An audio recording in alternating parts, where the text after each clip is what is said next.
আমি সদৌ অসম সংখ্যালঘু ছাত্ৰীৰ নামচোৰ এটা বৃহৎ টীম ইয়াতে থিয় হৈ আছিল হাউলি চাৰিআলিৰ মাজমজিয়াত হঠাৎকৈ এটা টেম্পো ইয়াত থিয় হোৱাৰ লগে লগে এটা মাইকী মানুহে চিঞৰ বাখৰ কৰিলে যে মোৰ মানে সোণৰ চেইনটো লৈ গ'ল এতিয়া দৌৰি যায় আমি লগত থাকি তেখেতক ইয়াতে মানে ধৰিলোঁ গতিকে এটা চিলনি চুৰ হয় গতিকে হাউলি থানাৰ অচি ডাঙৰীয়াক এটা আহ্বান জনাব বিচাৰোঁ আপোনালোকৰ জৰিয়তে যাতে হাউলিত যাতে এই চিলনি চুৰে যাতে ভৱিষ্যত আৰু এনেকুৱা কোনো কাম কৰিব নোৱাৰে তাৰ বাবে মই হাউলি থানাৰ অচি ডাঙৰীয়াক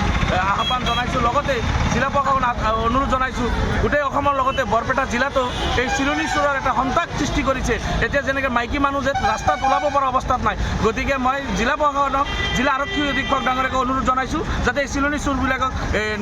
প্ৰয়ত্ন কৰি যাতে কোনো ধৰণৰ এনেকুৱা কাম কৰিব নোৱাৰে তাৰ বাবে মই আহ্বান জনাইছোঁ এই থানাত লৈ গ'ল নেকি ইতিমধ্যে থানাত লৈ গ'ল আমি সদৌ অসম সংখ্যালঘু ছাত্ৰীৰ নামচোৰ এটা ডিষ্ট্ৰিক্ট প্ৰেচিডেণ্ট সহকাৰে আমি থানাত গৈ আছোঁ গতিকে যেনেকৈ হওক এই দুখীয়া আমি যিজন ছোৱালীৰ গলৰ চেইনটো লৈছে এই ছোৱালীজনীও সঁচাকৈ দুখীয়া এজন ছোৱালী গতিকে এই চেইনটো উদ্ধাৰ কৰাৰ কাৰণে আমি চেষ্টা কৰিম